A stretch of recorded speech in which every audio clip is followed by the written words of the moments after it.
ਵੱਖ-ਵੱਖ ਜਗ੍ਹਾਵਾਂ ਤੇ ਸਾਡੀਆਂ ਟੀਮਾਂ ਹੁਣ ਤੋਂ ਹੀ ਡਟੀਆਂ ਹੋਈਆਂ ਨੇ ਤੇ ਪਲ-ਪਲ ਦੀ ਅਪਡੇਟ ਪਹੁੰਚਾਉਣ ਦੇ ਲਈ ਤਿਆਰ ਨੇ। ਗਿੱਦੜਬਾਹਾ ਤੋਂ ਮੇਰੇ ਸਹਿਯੋਗੀ ਨਪਿੰਦਰ ਬਰਾੜ ਜੁੜ ਚੁੱਕੇ ਨੇ, ਉੱਥੇ ਅਮਨ ਭਾਰਦਵਾਜ ਸਾਡੇ ਸਹਿਯੋਗੀ ਮੋਹਾਲੀ ਤੋਂ ਜੁੜੇ ਹੋਏ ਨੇ ਤੇ ਬਠਿੰਡਾ ਤੋਂ ਸੂਰਜਪਾਨ ਜੁੜੇ ਹੋਏ ਨੇ। ਸਭ ਤੋਂ ਪਹਿਲਾਂ ਰੁਕ ਕਰਦੇ ਆ ਗਿੱਦੜਬਾਹਾ ਦਾ। ਗਿੱਦੜਬਾਹਾ ਵੀ ਆਪਣੇ ਆਪ ਦੇ ਵਿੱਚ ਬਹੁਤ ਖਾਸ ਹੈ, ਹੌਟ ਸੀਟ ਹੈ। ਉਸਦੀ ਸਭ ਤੋਂ ਵੱਡੀ ਵਜ੍ਹਾ ਨੇ ਰਾਜਾ ਵੜਿੰਗ, ਉਹ ਵੀ ਜਾਣਨ ਦੀ ਕੋਸ਼ਿਸ਼ ਕਰਾਂਗੇ ਕਿ ਆਖਿਰਕਾਰ ਹੌਟ ਸੀਟ ਹੋਣ ਦੀ ਵੱਡੀ ਵਜ੍ਹਾ ਹੋਰ ਕਿਹੜੀ ਹੈ, ਕਿਹੜੇ ਫੈਕਟਰ ਨੇ। ਸਿੱਧਾ ਰੁਕ ਕਰਦੇ ਆ ਗਿੱਦੜਬਾਹਾ ਦਾ ਨਪਿੰਦਰ ਦਾ। ਨਪਿੰਦਰ, ਗੱਲ ਗਿੱਦੜਬਾਹਾ ਦੀ ਕੀਤੀ ਜਾਵੇ ਤਾਂ ਰਾਜਾ ਵੜਿੰਗ ਦੀ ਗੱਲ ਕਰੀਏ ਤਾਂ ਸਿੱਧੇ ਤੌਰ ਤੇ ਮੁਕਾਬਲੇ 'ਚ ਡਿੰਪੀ ਢਿੱਲੋਂ ਵੀ ਨੇ, ਅਕਾਲੀ ਦਲ ਦੇ ਉਮੀਦਵਾਰ, ਆਪ ਦੇ ਉਮੀਦਵਾਰ ਵੀ ਨੇ। ਖੈਰ ਇਸ ਤੇ ਵੀ ਸਾਰੇ ਨਜ਼ਰਾਂ ਨੇ, ਕੱਲ ਨੂੰ ਸਾਫ਼ ਹੋ ਜਾਵੇਗਾ। ਗਿੱਦੜਬਾਹਾ ਦੇ ਵਿੱਚ ਫਿਲਹਾਲ ਕਿਸ ਤਰ੍ਹਾਂ ਦਾ ਮਾਹੌਲ ਹੈ?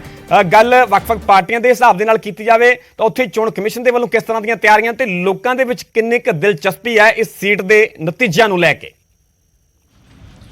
देखो ਗਿੱਦੜਬਾਹਾ सीट बड़ी हॉट सीट है, तो इत्थे इकल्ला ये नहीं कहा जा सकता कि इकल्ला ਗਿੱਦੜਬਾਹਾ ਦੇ ਲੋਕਾਂ ਦੀ ਨਜ਼ਰ ਹੋਏਗੀ।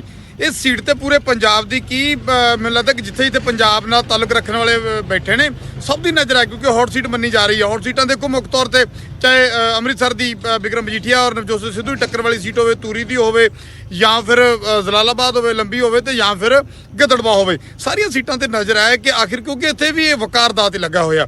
ਇੱਕ ਪਾਸੇ ਰਾਜਾ ਵੜਿੰਗ ਜਿਹੜੇ ਮੌਜੂਦਾ ਕੈਬਨਿਟ ਮੰਤਰੀ ਨੇ ਔਰ ਦੂਜੇ ਪਾਸੇ ਅਕਾਲੀ ਦਲ ਦੇ ਵੱਲੋਂ ਡਿੰਪੀ ਢਿੱਲੋਂ।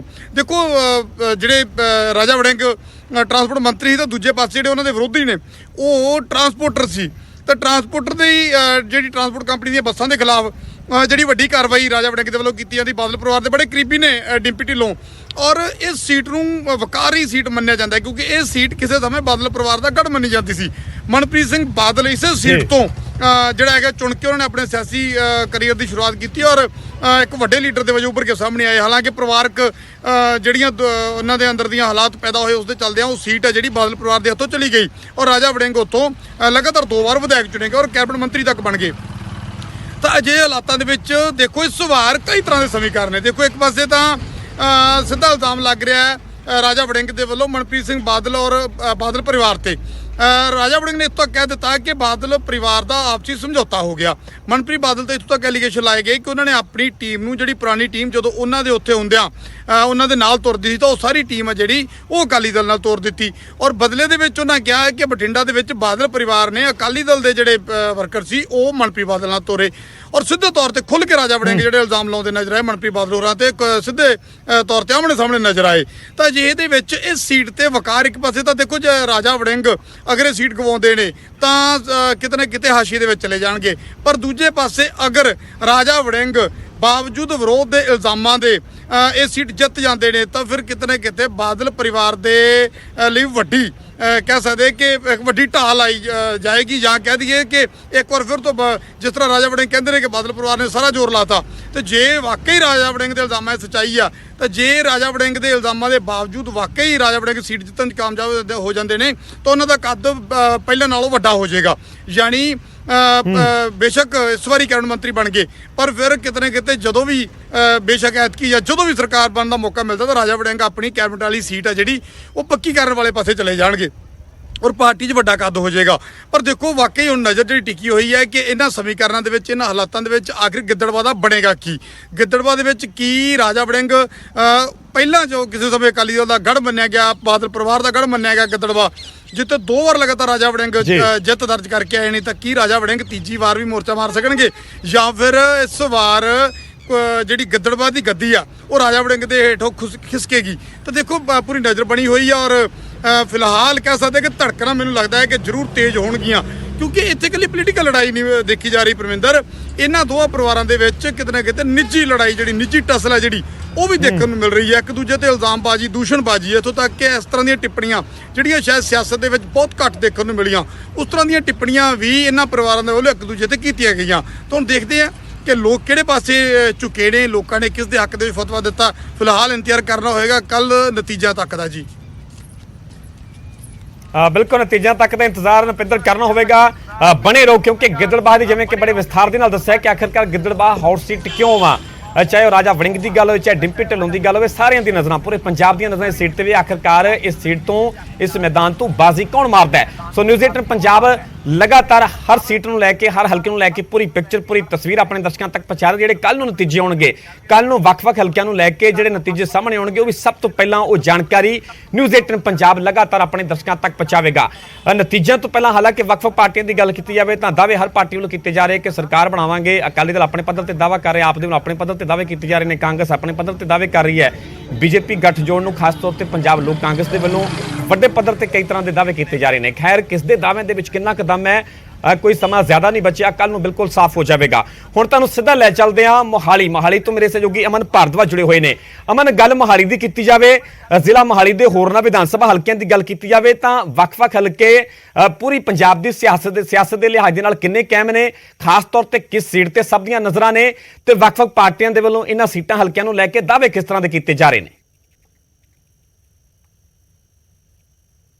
ਪਰਮਿੰਦਰ ਦੇਖੋ, ਪੂਰੇ ਪੰਜਾਬ ਚ ਕਹੀਏ ਤਾਂ 66 ਲੋਕੇਸ਼ਨਸ ਜਿਹੜੀਆਂ ਹੈ ਉਹ ਸਪੈਸੀਫਾਈ ਕੀਤੀਆਂ ਗਈਆਂ ਜਿੱਥੇ ਕਾਊਂਟਿੰਗ ਸੈਂਟਰ ਨੇ, ਔਰ ਕੁੱਲ 117 ਕਾਊਂਟਿੰਗ ਸੈਂਟਰ ਨੇ ਜਿਹੜੇ ਉਹ ਕੱਲ ਦਿਨ ਲਈ ਬਣਾਏ ਗਏ ਨੇ, ਜਿਨ੍ਹਾਂ 'ਚ ਕਾਊਂਟਿੰਗ ਹੋਣੀ ਹੈ। ਔਰ ਕੱਲ ਈਵੀਐਮ ਸਵੇਰੇ 8 ਵਜੇ ਤੋਂ ਹੀ ਜਿਹੜਾ ਹੈ ਉਹ ਕਾਊਂਟਿੰਗ ਸ਼ੁਰੂ ਹੋ ਜਾਏਗੀ। ਸਪੈਸੀਫਿਕ ਮੋਹਾਲੀ ਦੀ ਗੱਲ ਕੀਤੀ ਜਾਵੇ ਤਾਂ ਮੋਹਾਲੀ ਦੇ ਅੰਦਰ 2 ਥਾਵਾਂ ਤੇ, ਇੱਕ ਰਤਨ ਕਾਲਜ, ਦੂਸਰਾ ਸਪੋਰਟਸ ਕੰਪਲੈਕਸ ਜਿਹੜੀ ਹੈ ਉਹ ਕਾਊਂਟਿੰਗ ਹੋਵੇਗੀ। ਔਰ ਜਿੱਥੇ ਤੱਕ ਪੂਰੇ ਪੰਜਾਬ ਦੀ ਹੋਟ ਸੀਟਾਂ ਦੀ ਗੱਲ ਹੈ ਜਾਂ ਜਿਹੜੇ ਦਿੱਗਜ ਚੋਣ ਮੈਦਾਨ 'ਚ ਨੇ ਉਹਨਾਂ ਦੀ ਗੱਲ ਹੈ ਤਾਂ ਜਿਵੇਂ ਕਿ ਨਪਿੰਦਰ ਦੱਸ ਰਹੇ ਸੀਗੇ ਕਿ ਰਾਜਾ ਵੜਿੰਗ ਉਵੇਂ ਹੀ ਜਿਹੜੇ ਮੰਤਰੀ ਰਹੇ ਨੇ ਪੰਜਾਬ ਸਰਕਾਰ ਦੇ, ਜਿਨ੍ਹਾਂ ਨੇ ਸਰਕਾਰ ਦੇ ਕੰਮਕਾਜ 'ਚ ਅਹਿਮ ਭੂਮਿਕਾ ਨਿਭਾਈ ਹੈ, ਉਹਨਾਂ ਤੇ ਨਜ਼ਰਾਂ ਜ਼ਰੂਰ ਬਣੀਆਂ ਨੇ ਕਿ ਉਹ ਕਿੰਨੀ ਕੁ ਸੀਟ ਜਿੱਤ ਰਹੇ ਨੇ, ਕਿੰਨੀ ਕੁ ਉਹਨਾਂ ਦੀ ਸੀਟ ਪਿੱਛੇ ਚੱਲ ਰਹੀ ਹੈ, ਕਿੰਨੀ ਕੁ ਲੀਡ ਨਾਲ ਉਹ ਪਿੱਛੇ ਚੱਲਣਗੇ, ਕਿਹੜੀ ਸੀਟ ਉਹ ਜਿੱਤਣਗੇ, ਕਿਹੜੀ ਨਹੀਂ। ਤਾਂ ਇਹ तमाम ਚੀਜ਼ਾਂ ਨੂੰ ਲੈ ਕੇ ਜਿਹੜੀ ਆ ਉਹ ਨਜ਼ਰ ਜ਼ਰੂਰ ਬਣੀ ਹੋਈ ਹੈ, ਜਿਨ੍ਹਾਂ 'ਚ ਖਾਸ ਕਰਕੇ ਤ੍ਰਿਪਤ ਰਜਿੰਦਰ ਬਾਜਵਾ ਸੀਗੇ, ਸੁਖਜਿੰਦਰ ਰੰਧਾਵਾ ਸੀਗੇ, ਉੱਥੇ ਹੀ ਧੂਰੀ ਦੇ ਅੰਦਰ ਫਸਵਾਂ ਮੁਕਾਬਲਾ ਭਗਵੰਤ ਮਾਨ ਅਤੇ ਦਲਵੀਰ ਗੋਲਡੀ ਦਾ ਹੈਗਾ ਹੈ, ਰਾਜਾ ਵੜਿੰਗ ਗਿੱਦੜਬਾਹਾ, ਉਸ ਤੋਂ ਹੀ ਲੰਬੀ ਸੀਟ ਜਲਾਲਾਬਾਦ ਸੀਟ, ਔਰ ਖਾਸ ਕਰਕੇ ਮੋਹਾਲੀ ਕਿਉਂਕਿ ਬਲਬੀਰ ਸਿੱਧੂ ਇੱਥੇ ਸੀਗਾ ਔਰ ਐਤਕੀ ਪਹਿਲੀ ਵਾਰ ਜਿਹੜਾ ਹੈ ਉਹ ਕੁਲਵੰਤ ਸਿੰਘ ਮੈਦਾਨ 'ਚ ਨੇ ਆਮ ਆਦਮੀ ਪਾਰਟੀ ਤੋਂ। ਤਾਂ ਐਵੇਂ ਹੀ ਜਿਹੜਾ ਹੈ ਉਹ ਪੂਰੇ ਪੰਜਾਬ 'ਚ ਨਜ਼ਰਾਂ ਜ਼ਰੂਰ ਬਣੀਆਂ ਹੋਈਆਂ ਨੇ ਜਿੱਥੇ ਜਿੱਥੇ ਫਸਵਾਂ ਮੁਕਾਬਲਾ ਦਿਗਜਾਂ ਦੇ ਵਿੱਚ ਹੈਗਾ ਔਰ ਜਿੱਥੇ ਖਾਸ ਕਰਕੇ ਸੀਟ ਬਦਲੀ ਗਈ ਹੈ ਜਾਂ ਪਾਰਟੀ ਬਦਲੀ ਗਈ ਹੈ। ਫਤਿਹ ਜੰਗ ਬਾਜਵਾ ਜਿਵੇਂ ਕਾਂਗਰਸ ਛੱਡ ਕੇ ਬਟਾਲਾ ਤੋਂ ਹੁਣ ਭਾਜਪਾ ਤੋਂ ਜਿਹੜਾ ਹੈ ਉਹ ਚੋਣ ਲੜ ਰਹੇ ਨੇ, ਹਿੰਦੂ ਵੋਟ ਨੂੰ ਉੱਥੇ ਫੋਕਸ ਕੀਤਾ ਗਿਆ ਹੈ। ਤਾਂ ਇਹੀ ਸਿਨੈਰੀਓ ਜਿਹੜਾ ਹੈ ਉਹ 117 ਹਲਕਿਆਂ 'ਚ ਵੇਖਣ ਨੂੰ ਮਿਲ ਰਿਹਾ, ਵੱਖ-ਵੱਖ ਥਾਵਾਂ ਤੇ, ਕਿਤੇ ਘੱਟ ਕਿਤੇ ਵੱਧ, ਲੇਕਿਨ ਨਜ਼ਰਾਂ ਜ਼ਰੂਰ ਅਸੀਂ ਬਣਾ ਕੇ ਰੱਖੀ ਹੋਈਆਂ। ਔਰ ਨਿਊਜ਼ 18 ਪੰਜਾਬ ਜਿਹੜੀ ਹੈ ਹਰ ਸਟੀਕ ਜਾਣਕਾਰੀ ਸਭ ਤੋਂ ਪਹਿਲਾਂ ਆਪਣੇ ਦਰਸ਼ਕਾਂ ਤੱਕ ਪਹੁੰਚਾ ਰਿਹਾ ਔਰ ਇਹੀ ਜਾਣਕਾਰੀ ਇਸ ਤੇ ਬਕਾਇਦਾ ਪਰਮਿੰਦਰ ਰਿਪੋਰਟ ਵੀ ਜਿਹੜੀ ਹੈ ਉਹ ਤਿਆਰ ਕਰ ਲਿੱਤੀ ਗਈ ਹੈ ਸੀਓ ਦਫ਼ਤਰ ਇਲੈਕਸ਼ਨ ਕਮਿਸ਼ਨ ਵੱਲੋਂ ਪੰਜਾਬ ਵੱਲੋਂ ਕਿ 66 ਜਿਹੜੇ ਲੋਕੇਸ਼ਨਸ ਹੈ ਉਹ ਤੈਅ ਕੀਤੇ ਗਏ ਨੇ, 117 ਜਿਹੜੇ ਨੇ ਉਹ ਕਾਊਂਟਿੰਗ ਸੈਂਟਰ ਨੇ ਉਹ ਬਣਾਏ ਗਏ ਨੇ ਔਰ ਇਸ ਨੂੰ ਰਿਪੋਰਟ ਵੀ ਜਿਹੜੀ ਹੈ ਉਹ ਤਿਆਰ ਕਰਕੇ 3 ਟਾਇਰ ਸਿਕਿਉਰਿਟੀ ਜਿਹੜੀ ਹੈ ਹਰ ਕਾਊਂਟਿੰਗ ਸੈਂਟਰ ਤੇ ਉਹ ਵੀ ਤਾਇਨਾਤ ਕੀਤੀ ਜਾਏਗੀ ਤਾਂ ਕਿ ਕੋਈ law and order the situation ਜਿਹੜੀ ਹੈ ਉਹ ਨਾ ਵਿਗੜੇ। ਔਰ ਉੱਥੇ ਹੀ ਰਿਐਕਸ਼ਨ ਵੀ, ਕਿਉਂਕਿ ਲੀਡਰਸ ਨੇ ਮੂਵ ਔਨ ਕਰਨਾ ਸ਼ੁਰੂ ਕਰ ਦਿੱਤਾ ਹੈ। ਜਿਹੜੇ ਲੀਡਰ ਹਲਕੇ 'ਚ ਮੌਜੂਦ ਹੁੰਦੇ ਸੀਗੇ ਉਹ ਚੰਡੀਗੜ੍ਹ ਪਹੁੰਚੇ ਨੇ, ਜਿਹੜੇ ਚੰਡੀਗੜ੍ਹ ਸੀਗੇ ਉਹ ਵੱਖ-ਵੱਖ ਥਾਵਾਂ ਤੇ ਜਿਹੜਾ ਹੈ ਉਹ ਮੂਵ ਕਰ ਰਹੇ ਨੇ। ਕੋਈ ਰਾਜਸਥਾਨ ਕਿਸ ਦੀ ਜਾਣਕਾਰੀ ਮਿਲ ਰਹੀ ਹੈ, ਕਿਸੇ ਦੀ ਆਪਣੇ ਹਲਕੇ ਤੋਂ ਇਲਾਵਾ ਕੋਈ ਮੱਥਾ ਟੇਕਣ ਜਾ ਰਿਹਾ ਹੈ, ਤਾਂ ਉੱਥੇ ਹੀ ਇਹ ਹਲਚਲ ਜ਼ਰੂਰ ਨਜ਼ਰ ਆ ਰਹੀ ਹੈ। ਚਰਨਜੀਤ ਚੰਨੀ ਪਿਛਲੇ 2 ਦਿਨ ਤੋਂ ਚੰਡੀਗੜ੍ਹ ਨੇ ਹੋਰ ਕੈਪਟਨ ਅਮਰਿੰਦਰ ਦਾ, ਜਿਵੇਂ ਕੈਪਟਨ ਅਮਰਿੰਦਰ ਦੀ ਪਾਰਟੀ ਦਾ PLC ਦਾ ਸਿਸਮਾ ਫਾਰਮ ਨੂੰ ਲੈ ਕੇ 11 ਤਰੀਕ ਦਾ ਪਰਸੋਂ ਦਾ ਇੱਕ ਵੱਡਾ ਦਾਅਵਾ ਜ਼ਰੂਰ ਵੇਖਣ ਨੂੰ ਮਿਲ ਰਿਹਾ ਕਿਉਂਕਿ ਕੈਪਟਨ ਦਾ ਜਨਮ ਦਿਨ ਉਸ ਦਿਨ ਹੈ ਔਰ ਇਹ ਵੀ ਕਹਿ ਰਹੇ ਨੇ ਕਿ ਕਲਾਈਮੈਕਸ ਵੇਖਣ ਨੂੰ ਮਿਲੇਗਾ। ਤਾਂ ਕਿਆ ਉਹ ਜਿਹੜੇ ਤੋੜ ਜੋੜ ਹੈ क्या वो वेखण नूं मिलेगा, क्या जो एग्जिट पोल आए ने उस नाल किन्ने जिहड़े नतीजे ने वो मैच जिहड़े है वो टैली होणगे नहीं, ये भी लाजमी तौर पर वेखण वाली गल रहेगी। और जिहड़े पार्टीज़ के नुमाइंदे ने, दिग्गज लीडर ने जो हारते ने जितते ने, उन्हां दी वक्खो वक्खरी रिएक्शन जिहड़े हैं वो भी वेखण नूं परमिंदर मिलणगे। तो कल तो जरूर नज़रां टिकियां होईयां, लेकिन स्पैसीफिकली जेकर मोहाली की गल की जाए तो बलबीर सिंह सिद्धू ਅਤੇ ਆਮ ਆਦਮੀ ਪਾਰਟੀ ਦੇ ਕੁਲਵੰਤ ਸਿੰਘ ਦੇ ਵਿੱਚ ਟੱਕਰ ਹੈ। ਬਲਬੀਰ ਸਿੱਧੂ ਖਿਲਾਫ ਐਂਟੀ ਇਨਕੰਬੈਂਸੀ ਵੀ ਹੈ। ਆਮ ਆਦਮੀ ਪਾਰਟੀ ਇੱਕ ਬਦਲਾਵ ਦੇ ਨਜ਼ਰੀਏ ਤੇ ਜ਼ਰੂਰ ਲੋਕ ਦੇਖ ਰਹੇ ਨੇ, ਦਿੱਲੀ ਮਾਡਲ ਨੂੰ ਜਿਹੜਾ ਹੈ ਉਹ ਮੋਹਾਲੀ 'ਚ ਲਾਗੂ ਕਰ ਹੁੰਦਾ ਕਿ ਕੀ ਹੁੰਦਾ ਹੈ ਜਾਂ ਨਹੀਂ, ਉਸ ਨਜ਼ਰੀਏ ਤੇ ਜ਼ਰੂਰ ਦੇਖਦੇ ਨੇ। ਲੇਕਿਨ ਨਜ਼ਰਾਂ ਜ਼ਰੂਰ ਕੱਲ੍ਹ ਤੇ ਨੇ ਕਿ ਜਿਹੜੀ ਸੀਟ ਹੈ ਉਹ ਕਿਸ ਦੀ ਝੋਲੀ ਪੈਂਦੀ ਹੈ, ਕਿਸ ਦੀ ਨਹੀਂ। ਪਰਮਿੰਦਰ ਬਿਲਕੁਲ ਕਿਸ ਦੀ ਝੋਲੀ ਪੈਂਦੀ ਹੈ, ਕਿਸ ਦੀ ਨਹੀਂ, ਆਪਣੇ ਆਪ ਦੇ ਵਿੱਚ ਕੱਲ ਨੂੰ ਸਾਫ਼ ਹੋਵੇਗਾ, ਕੱਲ ਨੂੰ ਤੈਅ ਹੋਵੇਗਾ, ਕੱਲ ਦੁਪਹਿਰ ਤੱਕ ਤਸਵੀਰ ਸਾਫ਼ ਹੋ ਜਾਵੇਗੀ। ਠੀਕ ਹੈ ਮਨਪੂਰੀ ਜਾਣਕਾਰੀ ਤੁਹਾਡਾ ਬਹੁਤ ਬਹੁਤ ਧੰਨਵਾਦ। ਸੋ ਇੱਕ ਇੱਕ ਹਲਕੇ ਨੂੰ ਲੈ ਕੇ ਹਰ ਹਲਕੇ ਦੀ ਤਸਵੀਰ ਵੀ ਪਹੁੰਚਾ ਰਹੇ ਹਾਂ, ਕਿਸ ਤਰ੍ਹਾਂ ਦੀਆਂ ਤਿਆਰੀਆਂ ਨੇ, ਵੱਖ ਪਾਰਟੀਆਂ ਦੇ ਵੱਲੋਂ ਕਿਸ ਤਰ੍ਹਾਂ ਦੇ ਦਾਅਵੇ ਕੀਤੇ ਜਾ ਰਹੇ ਨੇ। ਹੁਣ ਤੁਹਾਨੂੰ ਸਿੱਧਾ ਲੈ ਚੱਲਦੇ ਹਾਂ ਬਠਿੰਡਾ ਆਪਣੇ ਆਪ ਦੇ ਵਿੱਚ ਬਹੁਤ ਖਾਸ ਹੈ ਤੇ ਬਠਿੰਡਾ ਦੇ ਨਾਲ ਲੱਗਦੇ ਹਲਕੇ ਜਿਵੇਂ ਪਹਿਲਾਂ ਗਿੱਦੜਬਾਹਾ ਦੀ ਗੱਲ ਕੀਤੀ, ਨਾਲ ਹੀ ਲੰਬੀ ਹਲਕੇ ਦੀ ਗੱਲ ਕੀਤੀ ਜਾਵੇ ਤਾਂ ਹੋਰ ਸੀਟਾਂ ਨੇ ਆਪਣੇ ਆਪ ਦੇ ਵਿੱਚ ਪੂਰੇ ਪੰਜਾਬ ਦੀਆਂ ਨਜ਼ਰਾਂ ਨੇ ਕਿ ਆਖਿਰਕਾਰ ਇਹਨਾਂ ਸੀਟਾਂ ਤੋਂ, ਇਹਨਾਂ ਮੈਦਾਨ ਤੋਂ ਬਾਜ਼ੀ ਕੌਣ ਮਾਰੇਗਾ। ਬਠਿੰਡਾ ਤੋਂ ਮੇਰੇ ਸਹਿਯੋਗੀ ਸੂਰਜਪਾਨ ਜੁੜੇ ਹੋਏ ਨੇ। ਸੂਰਜ, ਗੱਲ ਬਠਿੰਡਾ ਸ਼ਹਿਰੀ ਹਲਕੇ ਦੀ ਕੀਤੀ ਜਾਵੇ, ਮਨਪ੍ਰੀਤ ਸਿੰਘ ਬਾਦਲ ਦਾ ਇੱਕ ਵਾਰ ਫਿਰ ਇਹ ਸੀਟ ਵਕਾਰ ਦਾ ਸਵਾਲ ਹੈ, ਪੂਰਾ ਵਕਾਰ ਦਾ ਤੇ ਲੱਗਾ ਹੋਇਆ। ਗੱਲ ਲੰਬੀ ਸੀਟ ਦੀ ਕੀਤੀ ਜਾਵੇ ਤਾਂ ਕਿਸ ਤਰ੍ਹਾਂ ਦੀਆਂ ਚਰਚਾਵਾਂ, ਇਹ ਹੌਟ ਸੀਟਾਂ ਕਿਵੇਂ ਨੇ, ਵੱਡਾ ਫੈਕਟਰ ਕੀ ਹੈ, ਤਾਂ ਚੋਣ ਕਮਿਸ਼ਨ ਦੇ ਲਿਹਾਜ਼ ਦੇ ਨਾਲ ਕਿਸ ਤਰ੍ਹਾਂ ਦੀਆਂ ਤਿਆਰੀਆਂ ਬਠਿੰਡਾ ਦੇ ਵਿੱਚ? देखो, पंजाब की सब तो चर्चित सीट बठिंडा है क्योंकि बठिंडा दे विच पंजाब के खजाना मंत्री मनप्रीत सिंह बादल का वकार दाते लग्या होया। हालांकि पहली बार जित के मनप्रीत सिंह बादल पंजाब के खजाना मंत्री बनी सी, पहला पीपीपी पार्टी तो बठिंडा तो चोणां लड़ियां सीगीआं, तां करके मनप्रीत बादल का वकार दाते लग्या होया क्योंकि किते ना किते जाके विरोध है जिहड़ा मनप्रीत बादल के खिलाफ मुलाजमां दे विच देखण नूं मिल रहा सी क्योंकि खजाना मंत्री बतौर खजाना मंत्री किते ना किते लोकां नूं उम्मीदां बहुत ज़्यादा सीगीआं कि लोग चाहुंदे सी कि किते ना किते खजाना मंत्री साडे हत्थे कुछ करन। विरोध काफ़ी सीगा, विरोध के बावजूद भी मनप्रीत सिंह बादल फिलहाल काफ़ी खुश नज़र आ रहे हैं, कह रहे हैं कि असीं जितांगे। पर मनप्रीत सिंह बादल का नैगेटिव की है? नैगेटिव ये है कि जिहड़े उन्हां दे साथी रहे आपां कहदे कांग्रेस पार्टी के जिहड़े वक होके आम आदमी पार्टी की टिकट मिली है जगरूप सिंह गिल, वो किते ना किते जाके उन्होंने वोट बैंक में सन ला रहे हैं। तो दूसरे पासे भाजपा के जिहड़े उम्मीदवार ने वो किते ना किते जाके कांग्रेस पार्टी की वोट डिवाइड हो गई है क्योंकि 3 जाने हो गए कांग्रेस पार्टी के।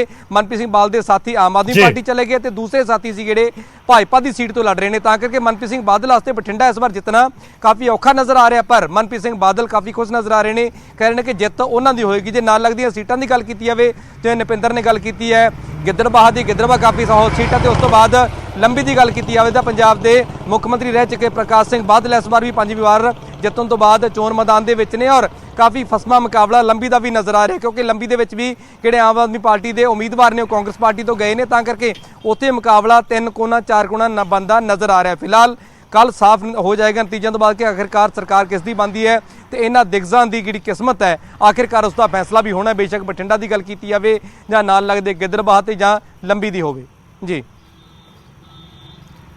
अच्छा सूरज, जेकर चोण कमिशन दी तैयारियां दे लिहाज दे नाल गल कीती जावे बठिंडा दे विच, लंबी दे विच, होरनां हलकिआं दे विच किस तरह के बंदोबस्त ने, ओवरऑल सुरक्षा नूं लैके किस तरह के इंतजाम किए गए हैं पुलिस प्रशासन के वल्लों? देखो 3 लेयर सिक्योरिटी के इंतजाम किए हुए ने। बेशक वो जिहड़े अर्ध सैनिक बल ने वो तैनात किए होण। पंजाब पुलिस की जिहड़ी पुलिस है वो फस्ट राउंड के सैकेंड राउंड के अर्ध सैनिक बल तैनात किए गए हैं और किते ना किते जाके पुलिस है वो जरूर अलर्ट नज़र आ रही है। पुलिस कोई भी जोखिम मुल लेना नहीं चाहती है, तां करके जिहड़े आउटर लोग ने उन्होंने आउटर लोगों वास्ते प्रबंध किए गए। जिस जगह पर EVM रखी गई है, जिस जगह पर काउंटिंग होनी है, वो एरिया पूरे का पूरा बंद कर दिता गया। आम लोगों का उत्थे जाण तो मनाही कर दी गई है और किते ना किते जाके सिर्फ चुनिंदा लोग ही अंदर होणगे जिन्हां दे काउंटिंग सेंटर के अंदर पास बने गए ने। मीडिया वास्ते भी एक जगह